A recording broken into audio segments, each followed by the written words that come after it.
For 11 minutes, the night moved like a countdown nobody could stop. One call came in, then another. A car door slammed.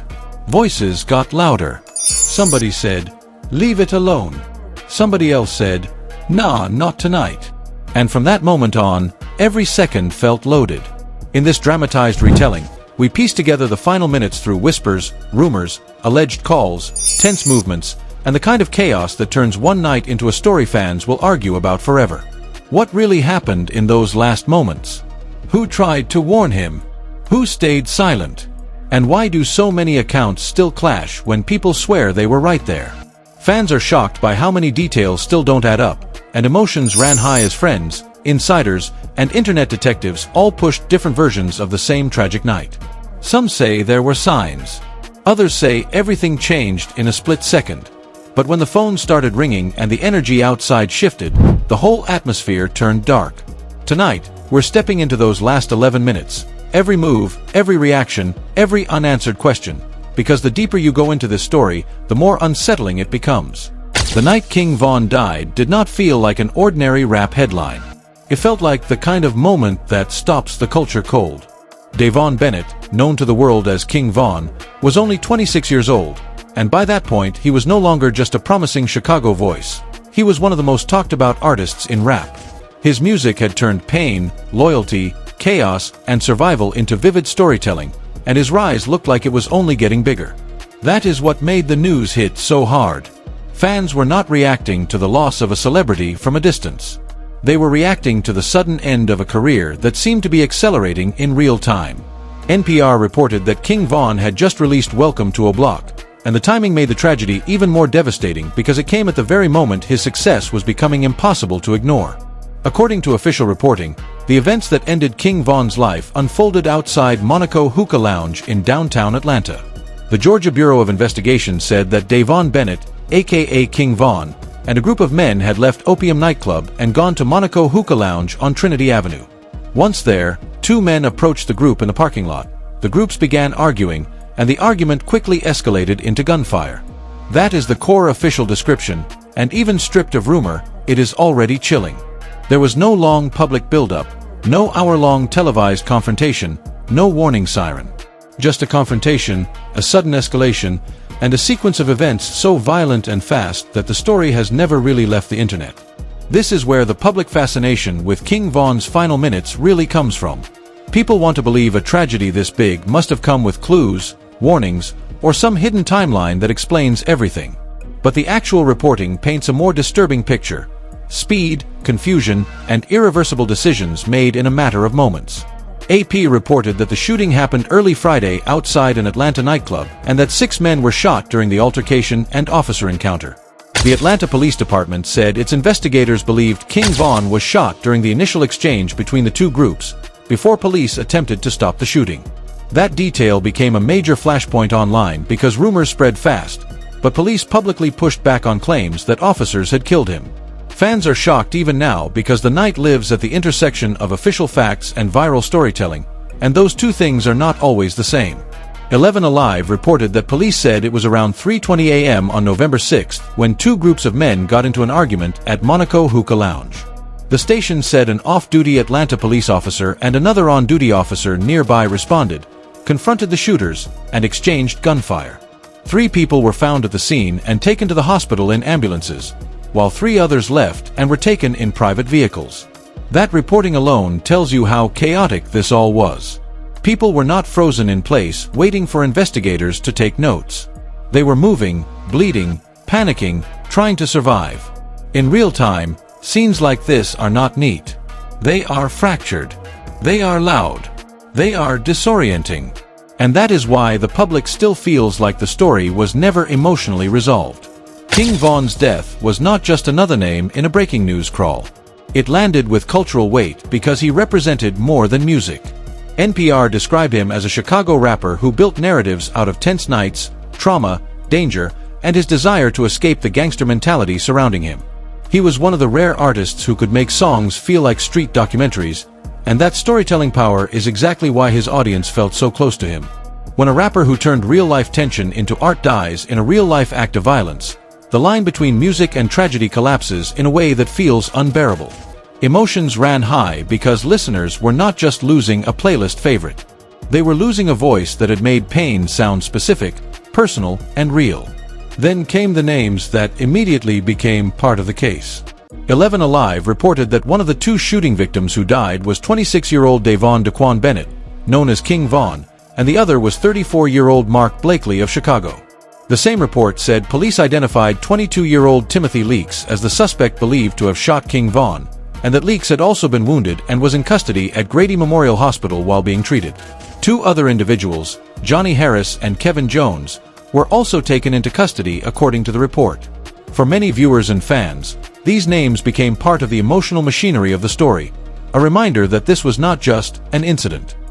These were real people, with families, histories, alliances, and futures that were about to be changed forever. But the story did not stay simple, and that complexity is one reason it continued dominating rap commentary for so long.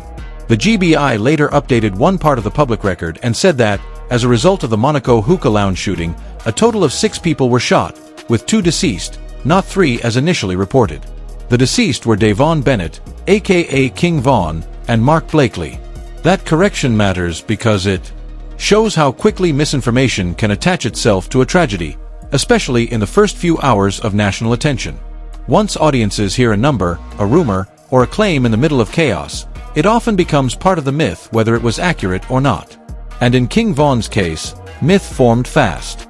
One of the most haunting official details came from Atlanta police through NPR. King Vaughn was not located at the scene but arrived at a hospital shortly after the shooting via private vehicle. That single fact carries enormous emotional force. It means that after the gunfire, the scene kept moving. Somebody got King Vaughn into a car. Somebody was trying to get him help. Somebody was racing against time. There is no need to invent dialogue to understand how desperate those moments must have felt. The image of a wounded King Vaughn being rushed away while confusion and gunfire still define the scene is enough to explain why fans continue to revisit the story. It is not just the violence that shocks people, it is the sheer speed with which a life, a career, and a future can collapse. And while the public wanted clean answers, what they got was a mix of official findings and competing claims. 11 Alive reported that King Vaughn's manager, Jameson Francois with 100K Management, later described being grazed by a bullet during the gun battle and claimed that most of the bullets that night came from police. Atlanta police, however, disputed that the gunfire that killed King Vaughn came from officers and said investigators believed he was shot during the initial shootout between the two groups before police intervened. This clash of accounts helped lock the case into public debate. On one side, official statements. On the other, people close to the scene speaking from trauma, injury, and shock. That is the kind of split that keeps a story alive online because everyone believes their version explains the emotional truth. The AP reporting also carried the emotional response from King Vaughn's publicist, who said he was a devoted father, a deeply loyal friend, and a man who took care of his people before himself. Statements like that matter because they remind audiences that Vaughn Bennett was not just an image on a thumbnail or a name in a police report. He was a father. He was somebody's friend. He was somebody people expected to hear from again.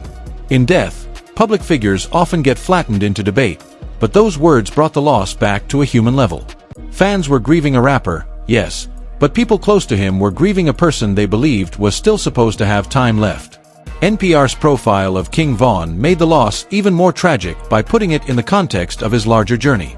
The outlet noted that he had found success in Chicago before relocating to Atlanta, and that he once described Atlanta as a place where he could live with fewer problems, even though he still preferred Chicago because that was where his people were. That contradiction is heartbreaking in hindsight. Atlanta represented opportunity, visibility, and a kind of distance from old pressures. But it was also the city where his life ended. That irony sits at the center of the story. King Vaughn was an artist trying to turn movement into survival, yet the place that symbolized career growth also became the site of his final chapter. The fan reaction was immediate and overwhelming. NPR reported that rumors of King Vaughn's death started spreading on Twitter before the news was confirmed by people close to him. That detail explains the surreal atmosphere that surrounded the morning after. The internet did what it always does in moments like this. It moved faster than grief, faster than verification, faster than dignity. People were refreshing timelines, reposting clips, comparing statements, naming names, and looking for explanations before many fans had even emotionally processed that King Vaughn might actually be gone. That is why so many people remember the news as a blur, because it arrived not as a single official announcement, but as a tidal wave of rumor, heartbreak, denial, and outrage. Another twist that changed how this case should be discussed came years later. 11 Alive added an editor's note stating that although police had announced in 2020 that Timothy Leaks was facing a murder charge, Leaks' attorney told the station in 2024 that the murder charge had been dismissed in 2023. That is a major update, and it matters because too many retellings of King Vaughn's death never move past the first viral version of the case. Old headlines freeze in public memory, but legal reality can shift. If you are telling this story now, you cannot just repeat the loudest early version and pretend nothing changed. The public record evolved, and responsible storytelling has to evolve with it. What makes King Vaughn's death continue to echo through rap media is not only the violence itself, but the unresolved feeling around it. Officially, there are clear facts. King Vaughn, born Devon Bennett, was shot after an argument between two groups escalated outside Monaco Hookah Lounge. Mark Blakely also died. 6 people were shot. Police officers responded and fired weapons, and authorities publicly disputed rumors that police had killed King Vaughn. But emotionally, people still feel like they are staring at a story with pieces missing. Not missing because some secret movie-style conspiracy has been publicly proven, but missing because sudden tragedies never feel complete from the outside. There is always a lingering, what if? And maybe that is the most devastating part of all. King Vaughn's music often sounded like somebody narrating his own dangerous environment in real time. He made stories out of pressure. He turned tension into rhythm. He gave listeners scenes, stakes, and consequences. Then real life answered back in the worst possible way. NPR wrote that few rappers were able to bring such relatability to the stress, trauma, and pain of growing up in inner-city Chicago while feeling targeted by both police and neighborhood enemies. That is why his death felt bigger than one awful night. It felt like the collapse of everything his music had been trying to outrun. So when people talk about the last 11 minutes of King Vaughn's life, what they are really talking about is something larger than a minute-by-minute log. They are talking about the final stretch of a young artist's public life, the speed of violence, the confusion of conflicting accounts, the trauma of those nearby, and the way the internet transformed grief into endless replay.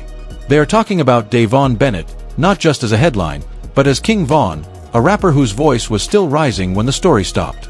And years later, that is still why fans return to the case. Not because every second is fully documented, but because the loss still feels unfinished.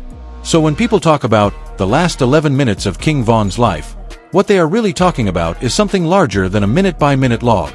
They are talking about the final stretch of a young artist's public life, the speed of violence, the confusion of conflicting accounts, the trauma of those nearby, and the way the internet transformed grief into endless replay. They are talking about Devon Bennett, not just as a headline, but as King Vaughn, a rapper whose voice was still rising when the story stopped. And years later, that is still why fans return to the case. Not because every second is fully documented, but because the loss still feels unfinished. If this story hit you, let me know what you think in the comments. Do you believe King Vaughn's death is still one of the most misunderstood tragedies in modern rap? Do you think the media focused too much on rumor and not enough on the verified facts about Devon Bennett, Mark Blakely, Jameson Francois, Timothy Leaks, and the official investigation? And when you look back at how fast everything unfolded outside Monaco Hookah Lounge, do you see a cautionary tale about fame, environment, and how quickly momentum can turn into mourning? Fans are shocked to this day, and emotions still run high whenever King Vaughn's name comes up because this was never just another celebrity story. It was a real loss with real names and real consequences. If you want more deep, dramatic, but fact-based rap breakdowns like this, make sure you like the video, subscribe to the channel, and turn on notifications so you do not miss the next one. And most importantly, tell me your opinion. When you hear the name King Vaughn now, do you think first about the music, the controversy, or the tragedy?